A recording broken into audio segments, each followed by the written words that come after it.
안전한가라는 제목으로 하나님의 말씀을 전하겠습니다.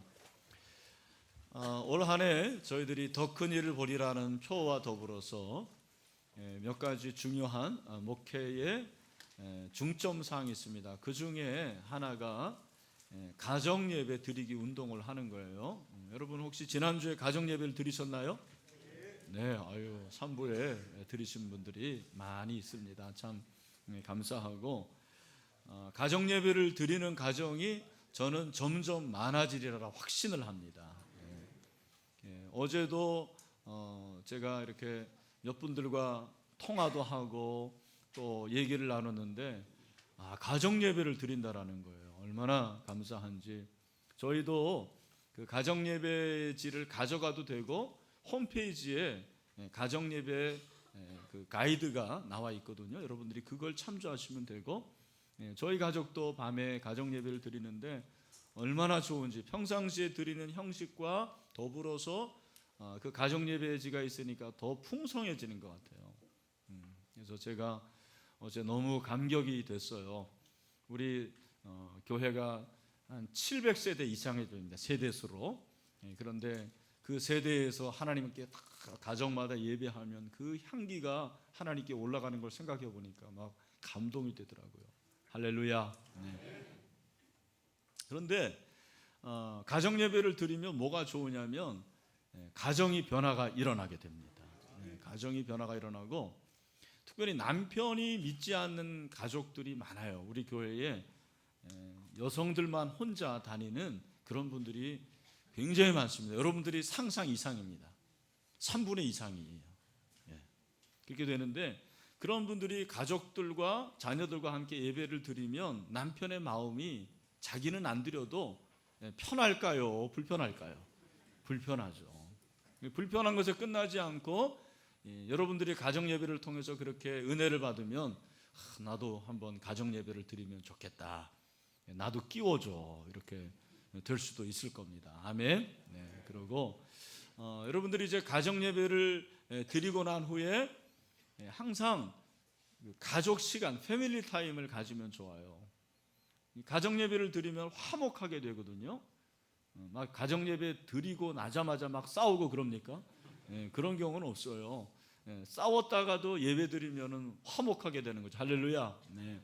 그렇게 되는데, 예배 드리고 놀이를 좀 하세요. 가족 놀이를 하면 좋은데, 그렇다고 우리는 뭐 동양화로 놀이할 수도 없고 서양화로 할 수도 없고, 놀이를 하는데 제가 이제 추천하는 놀이 중에 하나가 젠가라는 놀이인데, 저희 아이들 어렸을 때 저 놀이를 했습니다. 블록을 쌓는, 나무 블록을 이렇게 높이 쌓는 만큼 쌓으세요. 근데 너무 쌓으면 바로 이제 무너지기 때문에 적당히 쌓고, 그 다음에 이제 블록을 하나씩 끄집어내는 거예요. 이렇게 톡톡 치면 그게 이제 저쪽으로 나오거든요. 해보신 분 알죠? 그러면 그걸 하나씩 한 사람씩 이렇게 끄집어내게 되는데, 처음에는 잘 안 쓰러집니다.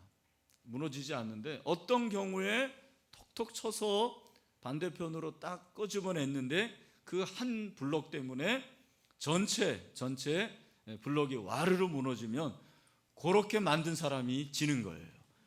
이런 게임인데, 아주 뭐 단순하지만 이런 게임을 통해서 또 가정이 화목하게 되는 것입니다.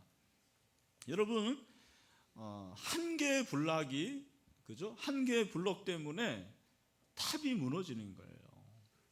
마찬가지로 우리 인생도 그렇습니다. 우리 인생에 집이 있는데 그 집을 우리가 다 건축하는 거예요. 저는 저 나름대로 인생의 집을 건축하고, 여러분 나름대로 인생의 집을 건축을 하게 됩니다. 이 건축가들이에요. 저와 여러분들은 건축가들인데, 인생의 집에서 정말 꼭 필요한 게 있는 거예요. 그게 빠지면 무너져 버려요. 그런 몇 가지가 있어요. 뭐 예배라든지 또 기도라든지. 근데 이런 모든 것들과 더불어서 오늘 예수님께서 우리 인생에 꼭 필요한 한 가지를 말씀하고 있습니다. 저와 여러분이 인생의 집을 짓고 있는데 그 집이 안전한지 안전하지 않은지를 어떻게 알 수 있냐면 바로 그 한 가지를 보면 안다라는 거예요. 그 한 가지가 있으면 우리가 지는 인생의 집은 아주 안전해요. 튼튼합니다. 그러나 그 한 가지가 없으면 언젠가는 무너지고 말 것이다. 종말론적으로 예수님께서 그렇게 말씀을 하셨습니다. 우리가 지금까지 산상순을 살펴봤는데 오늘 본문은 산상순의 결론이죠. 24절에 그러므로라고 했는데 그러므로가 결론이에요. 그러므로라는 것은 결론적으로 말씀을 하시는 것입니다. 결론적으로 누구든지 나의 이 말을 듣고 행하는 자, 그렇게 말씀하고 있습니다. 그리고 26절에서는 나의 이 말을 듣고 행하지 아니하는 자, 행하는 자와 행하지 않는 자로 예수님께서 구분을 하고 있습니다. 그러니까 예수님은 산상순의 결론을 행하느냐 행하지 않느냐로 구분을 하는 거죠. 행함이 있느냐 행함이 없느냐. 내가 주옥 같은 하늘나라, 그 하늘나라의 마그나 카르타를 너희에게 다 설명해 줬다. 근데 너희들이 그걸 듣기만 하고 행하느냐, 듣고 행하느냐, 듣기만 하고 행하지 않느냐, 그것이 인생의 집을, 운명을 결정한다, 그렇게 말씀을 하고 있습니다. 예수님은 비유를 통해서 또 말씀을 하시는데, 말씀을 듣고 행하는 자는 집을 반석 위에 세운 지혜로운 건축자라, 그렇게 말씀을 했어요. 반면에 하나님의 말씀을 들었지만, 주님의 말씀을 들었지만 행하지 않는 사람은 모래 위에 집을 짓는 어리석은 사람과 같다, 그렇게 비유를 하고 있습니다. 아주 실감나는 그런 비유를 하고 있습니다. 그렇다면 예수님이 왜 집 짓는 것을 통해서 산상순을 마무리하셨을까? 그 이유가 무엇일까? 여러분, 예수님은 우리가 짓는 집에 관심이 있는 것이 아니고 집의 터, 기초에 관심이 있어요. 잘 들으시길 바랍니다. 오늘 예수님이 우리에게 말씀하시는 것은 어떤 집이냐가 중요한 게 아니라는 거예요. 그 집이 과연 안전한가, 안전하지 않은가가 중요한데, 집의 안전성은 그 집의 재료가 아니에요. 뭐예요? 기초라는 거예요. 어떤 기초 위에 집을 짓느냐가 좋은 집, 안전한 집을 결정한다고 말씀하고 있습니다. 여러분, 세상의 관심은 항상 눈에 보이는 집이에요. 만약에 인생의 집이라고 하면 사람들은 인생의 집이 눈에 보이는 것으로 판단을 하는 거예요. 아, 그 사람이 얼마나 큰 아파트에 사느냐, 그 사람이 얼마나 좋은 차를 굴리고 다니느냐, 그 사람이 어떠한 직장에 다니고 있느냐, 돈이 얼마나 많으냐, 주식이 얼마나 많으냐, 이런 것이 세상 사람들의 관심이에요. 그것이 바로 좋은 집이라고 생각하는 거예요. 여러분, 좋은 집이라고 다 안전한 건 아니죠. 아무리 엄청나게 크고 고대광실 같은 집이면 뭐합니까? 모래 위에 짓는다면 그 집은 언젠가는 무너질 거예요. 그건 좋은 집이 아니에요. 정말 나쁜 집이에요. 안전하지 않기 때문입니다. 여러분, 예수님께서 어떤 기초 위에 두느냐를 말씀하시는데, 인생의 신앙의 기초가 뭐냐? 행함이라 그렇게 말씀하는 거예요. 적어도 우리가 그리스도의 제자라면, 불신자들은 예외입니다. 그러나 저와 여러분들은 다 예수를 믿는 사람들인데, 예수를 믿는 저와 여러분이 좋은 집, 그리고 안전한 집을 지으려면 기초가 중요한 거죠. 그 기초가 뭐다? 말씀을 행하는 것이다라는 거예요. 오늘 저는 여러분들이 이 말씀을 듣고, 아, 그래, 나도 행해야 되겠다, 나도 한번 해봐야 되겠다, 그렇게 행할 수 있는 여러분이 되시길 주님의 이름으로 축원합니다. 여러분, 행하지 않는 건 진짜 신앙 아닙니다. 행하지 않는 신앙은 죽은 신앙이에요. 야고보가 그렇게 말하지 않았습니까? 야고보 2장 26절에서 우리 다 같이 한번 읽어봅시다. 시작. 영은 없는 몸이 죽은 것까지 행함이 없는 믿음은 어떻다고요? 죽은 것이라고 그렇게 말씀을 하고 있습니다. 예수님이 산상수훈의 결론에서 강조하는 것은 신앙이 지식이 아니라는 거예요. 듣는 것이 아니라는 거예요. 참 한국교회 성도들 중에서 듣는 것만 그렇게 잘하는 사람들이 있어요. 듣는 것만 잘해요. 여러분, 들으면 뭐합니까? 행하지를 않는데. 그게 뭐예요? 사상누각이 되는 거죠. 모래 위에 집을 세우는 것 아니겠습니까? 우리 모두는 인생의 집을 건축하는 자들입니다. 모두 집을 짓고 있어요. 그런데 기초가 중요한데 어디에 집을 짓고 있느냐? 그 기초를 말씀하시는데, 여러분, 신앙을 보면 그 신앙이 좋은지 나쁜지 목사인 저도 잘 몰라요. 우리가 그저 그 사람이 신앙이 좋다, 그 집사님 신앙이 괜찮다고 하는 것은 눈에 보이는 거죠. 그저 그냥 예배를 얼마나 잘 드리냐, 뭐 봉사도 해서 성가대도 하고 또 전도도 좀 하고 11조도 하고, 그러면은 우리는 그 사람이 신앙이 좋다고 말하는 것입니다. 여러분, 그것은 눈으로 보이는 집과 같은 거예요. 그 사람이 정말 신앙이 좋은 건 어떻게 알아요? 사실은 보이지 않는 거예요. 뭡니까? 하나님 말씀을 얼마나 행하느냐, 내가 알고 있는 말씀을 행하느냐가 중요한 거죠. 예배를 드리지 않는 신앙인보다는 예배를 드리는 사람이 더 신앙이 좋은 거고, 예배를 드리면서 딴 생각하는 사람보다는 하나님 말씀을 들으면서 그 말씀을 가지고 은혜 받는 사람이 더 신앙이 좋은 거예요. 그러나 여러분, 듣기만 하고 예배는 드리지만 행하지 않는다면 그게 무슨 소용이 있겠습니까? 올해 우리가 큐티 열심히 하려고 하는데, 여러분, 큐티집을 좀 구입해서 큐티를 해보세요. 안 하는 것보다 훨씬 낫습니다. 여러분들이 큐티집을 구입하면 그래도 일주일에 한두 번이라도 하는 거예요. 저희 교회가 300부만 주문하면 우리 교회 로고도 새길 수 있고, 그런데 300부를 지금 구입을 못하는 거예요. 그래서 금년에 좀 그렇게 하려고 하는데, 여러분, 큐티를 안 하는 성도보다는 큐티를 하는 성도가 훨씬 믿음이 좋고 신앙이 좋은 거잖아요. 그러나 여러분, 큐티를 하면 뭐 합니까? 내가 여기서 엄청난 영감을 얻었다, 신학자들도 깨닫지 못하는 걸 깨달았다. 그런데 그 말씀을 행하지 않는다면 그게 무슨 소용이 있습니까? 말씀을 즐기는 거죠. 오늘날 말씀을 즐기는 성도들이 참 많아요. 그러니까 한국교회가 힘이 없다고 저는 생각합니다. 여러분, 솔직히 들은 말씀대로, 우리가 읽은 말씀대로, 큐티하는 말씀대로 행동하기가 그렇게 쉬워요, 어려워요?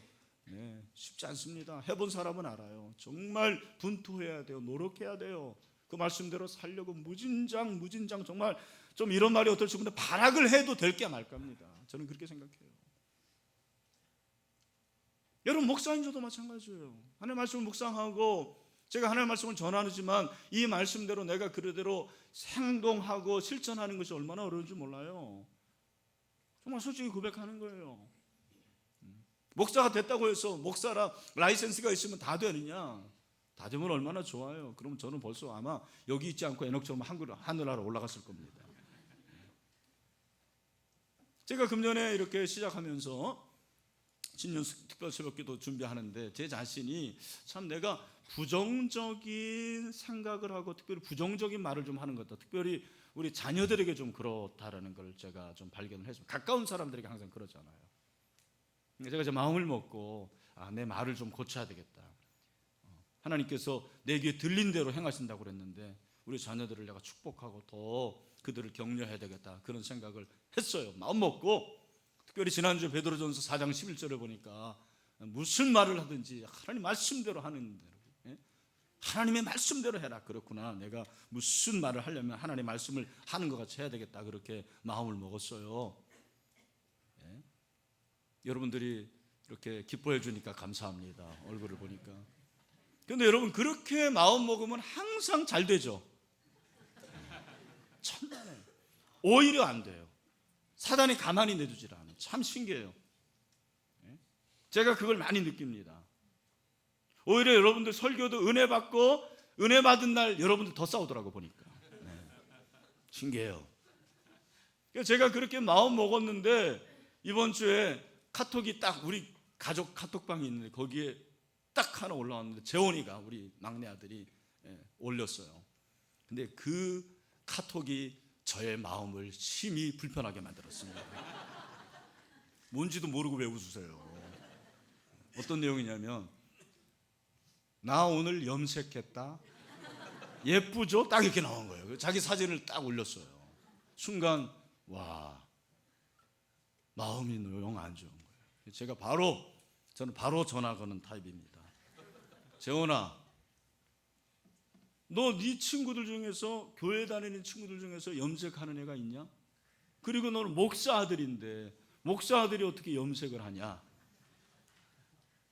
너무너무 제가 이제 화가 난 거예요. 그러나 이제 그때 하나님의 말씀을 생각하니까 그 정도로 한 거예요. 그랬더니 재원이가 하는 말, 아빠, 목사 아들하고 염색하고 무슨 상관이 있어요? 딱 그러는 거예요. 요즘 애들 다 해요. 그러는 거예요. 여러분, 맞아요? 틀려요? 맞아요. 여러분, 목사 아들 염색해도 되는 거죠? 또 이 얘기 듣고 그냥 가서 재원아 너 뭐 무슨 색깔로 했냐 그러지 마시고, 좀 제가 설교 시간에 얘기하면 여러분 그냥 가만히 계세요. 그게 좋습니다. 근데 이제 그때 이제 하나님 말씀이 생각나는 거죠. 내가 우리 아들에게 그렇게 뭐 화낼 필요도 없고, 이게 뭐 그렇게 중요한 건 아니잖아요. 얘가 뭐 탈선하는 것도 아니고, 염색이야 뭐 나처럼 이렇게 검은 머리가 흰 머리도 되는 거고 그런 거 아닙니까? 그래서 제가 전화를 끊으면서, 사실 잘했다라는 말은 안 나오더라고요. 솔직히 그냥 알았다 그러고 끊었습니다. 네. 여러분, 작은 얘기지만 우리가 참 하나님의 말씀이 내 안에 있지만 그 말씀대로 하나씩 실천해 나가는 것은 결코 쉬운 게 아니고 분투해야 돼요. 저희 생각은 그렇습니다. 여러분, 그렇다면 행하는 것이 무엇인가? 그러니까 말씀대로 행한다. 이 행한다는 것이 무엇인가? 행한다는 게 뭐냐? 한번 따라합시다. 순종하는 것. 행하는 게 뭐라고요? 순종하는 게 행하는 것입니다. 여러분, 순종이 곧 행함이에요. 행함이 순종이에요. 예수님께서 너희가 듣고 행한다 그 말은 너희가 듣고 말씀대로 순종한다 그 말이에요. 그러나 너희가 듣고 행하지 않는다라는 말은 들었지만 말씀대로 순종하지 않는다라는 말일 것입니다. 여러분, 우리가 왜 말씀을 들었지만 말씀을 알지만 순종하기가 어려울까요? 그 이유가 무엇일까요? 많은 이유가 있지만 내 안의 것과 말씀이 충돌하는 거예요. 저는 그래서 그렇다고 생각해요. 여러분이 그래도 배울 만큼 배웠고, 여러분이 지식이 있고, 여러분의 사상이 있고, 여러분의 철학이 있어요. 그런데 그 사상과 철학과 말씀이 딱 부딪히는 거예요. 충돌이 돼요. 그러면 어떤 것을 선택해야 돼요? 말씀을 선택해야 되는데 말씀을 선택하나요? 천만에요. 내 생각, 내 지식, 내 철학, 그리고 나의 사상을 선택하는 거예요. 여기서 갈등이 생깁니다. 여러분, 하나님의 말씀을 들었을 때 분명히 충돌되는 그 말씀이 사실은 내가 꼭 해야 될 일이라는 걸 아십니까? 충돌이 되지 않는 거는 지금 내가 하고 있는 거예요. 근데 충돌이 돼요. 그건 내가 해야 할 일이라는 거죠. 순종해야 할 일이라는 거죠. 그런데 많은 성도들은 충돌될 때 어떻게 해요? 하나님의 말씀을 팽개칩니다. 내 걸 추구하는 거예요. 그러니까 우리는 말씀을 행하지 않습니다. 저는 이게 문제라고 생각합니다. 그럼 민수기 21장을 보면 이스라엘 백성이 출애굽해서 광야길을 걷는데 호르산을 거쳐서 이제 에돔 땅을 가로지르면 굉장히 빨리 가요. 그런데 에돔은 우리가 아는 그 가인의 후손들이니까 사실은 이스라엘 백성의 친척들인데 사촌들이잖아요. 근데 그거를 허락을 안 하는 거예요. 허락을 안 하니까 뺑 둘러가요. 뺑 둘러가니까 이스라엘 백성들이 벌써 그냥 입이 이만큼 나온 거예요. 거기서부터 이제 불평이 터져 나오는 거예요. 이스라엘 백성들의 주특기가 불평하는 거잖아요. 여러분, 그들이 이렇게 불평을 할 때 왜 불평을 하냐면, 제가 이렇게 목회를 하다 보면 여러분들의 불평의 가장 큰 거는 의식주 문제예요. 의식주 문제가 해결이 잘 안 되면 그때부터 불평이 나와요. 그리고 내 삶이 편하지 않으면 불평하게 되더라고요. 이스라엘 백성도 마찬가지예요. 물이 없어요. 그리고 불편하니까 입이 나온 거예요. 불평하는 거예요. 또 불평하는 거예요. 근데 하나님께서 이 이스라엘 백성들의 버르장머리를 좀 고쳐줘야 될 생각을 하시고 어떻게 하시냐면 불뱀을 보내시는 거예요. 사실은 보낸 게 아니고 그 당시에 그 지역에 아라바 강의 그 근방에 불뱀이 그렇게 많았대요.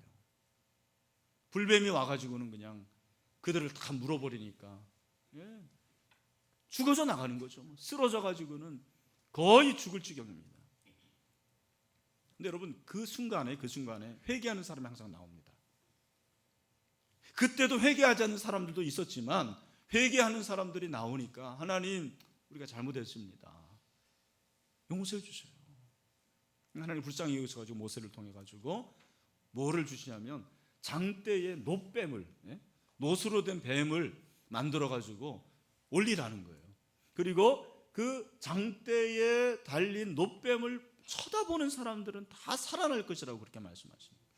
자, 이때 제가 그 당시에 있지는 않았지만 세 부류가 있다고 생각해요. 첫 번째 부류는 정말 회개한 사람들이에요. 내가 잘못했구나. 불평하면 안 되는데. 하나님의 은혜인데.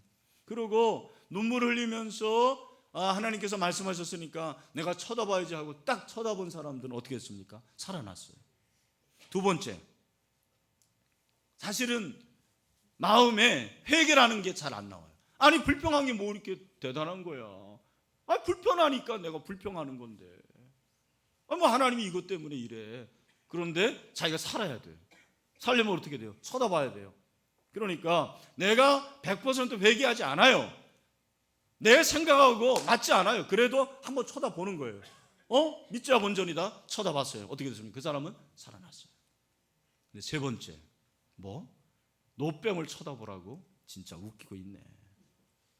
이게 말이나 되냐? 차라! 그러고서는 안 봐요. 어떻게 됩니까? 그 사람은 죽었어요. 여러분 같으면 첫 번째, 두 번째, 세 번째 어디에 해당할까요? 한번 생각해 보세요.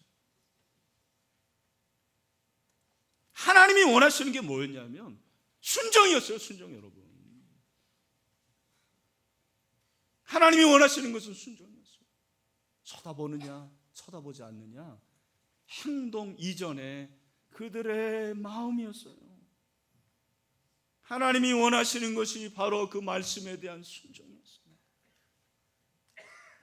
100% 다 내가 인정하고 그리고 동의하고 내가 그렇습니다라고 볼 수도 있지만 내 생각하고 달라요.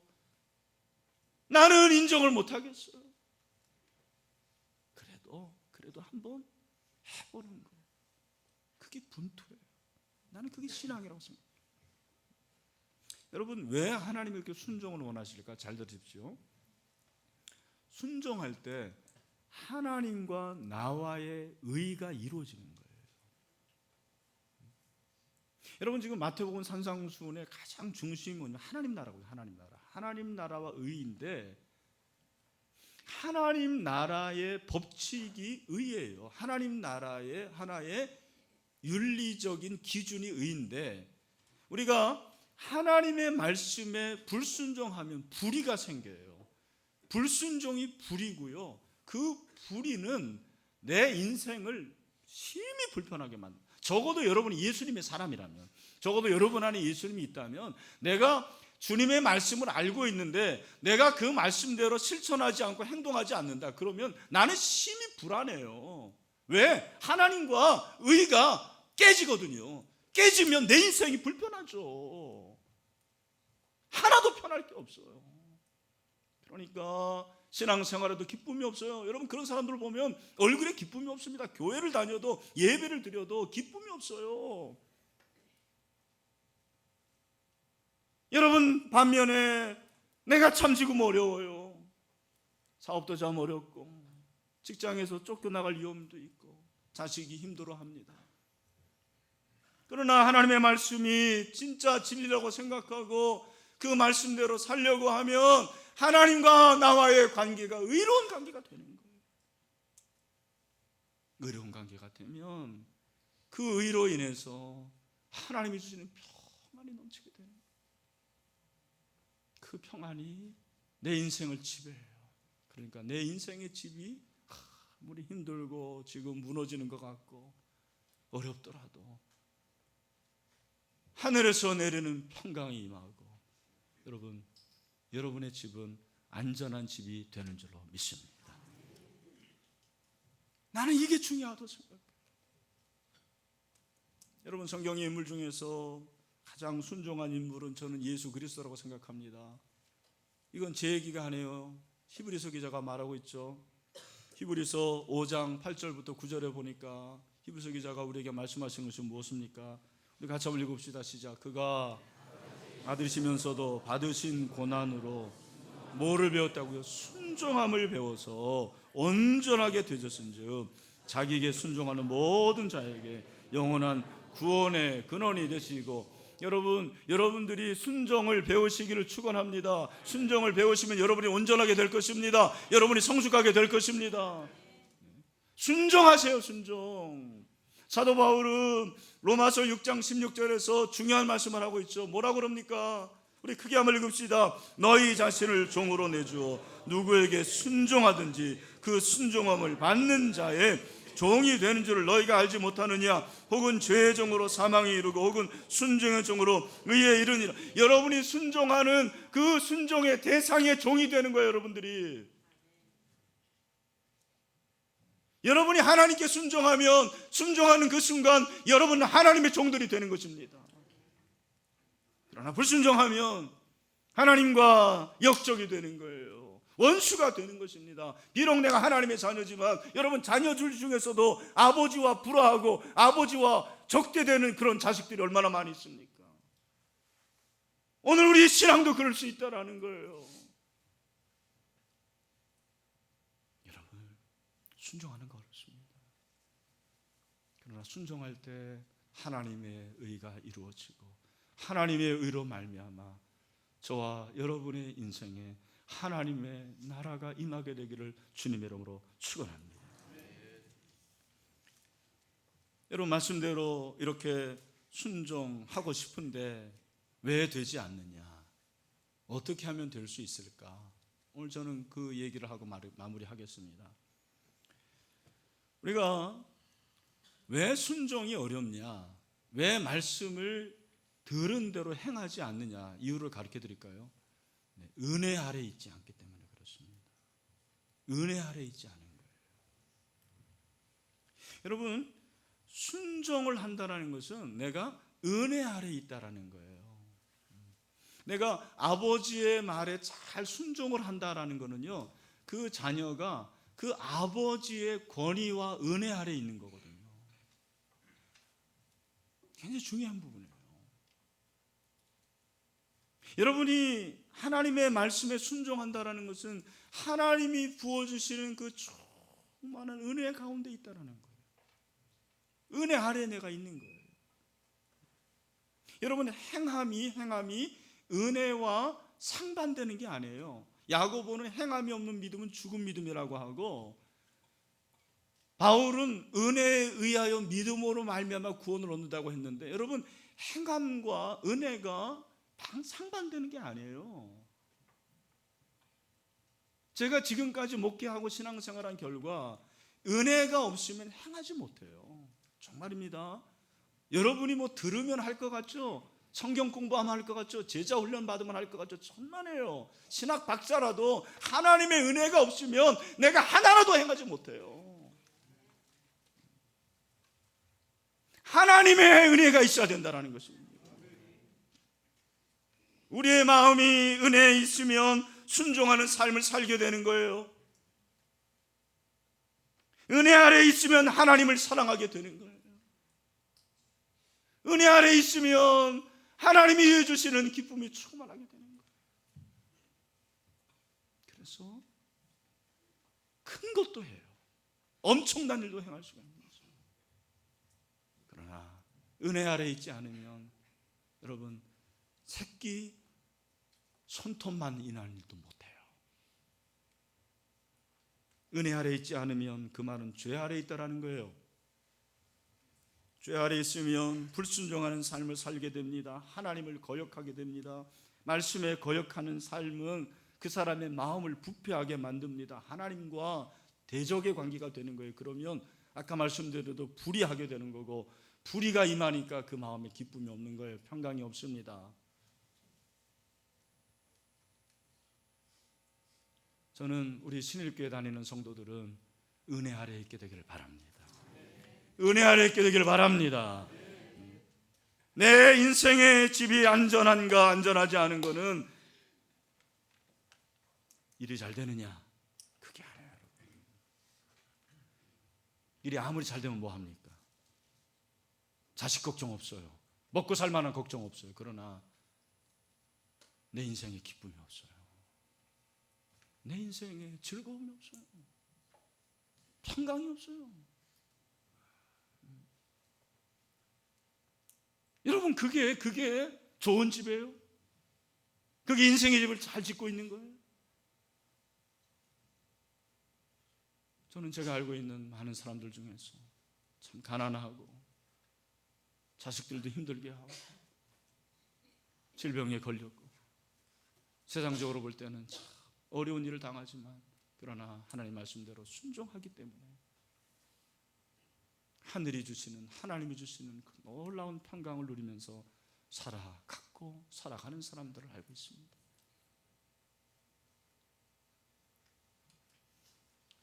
저는 오늘 성령께서 여러분의 마음을 만지시고, 내가 이것을 순종해야 되겠다, 행해야 되겠다라는 그러한 놀라운 감동을 주시게 되기를 주님의 이름으로 축원합니다.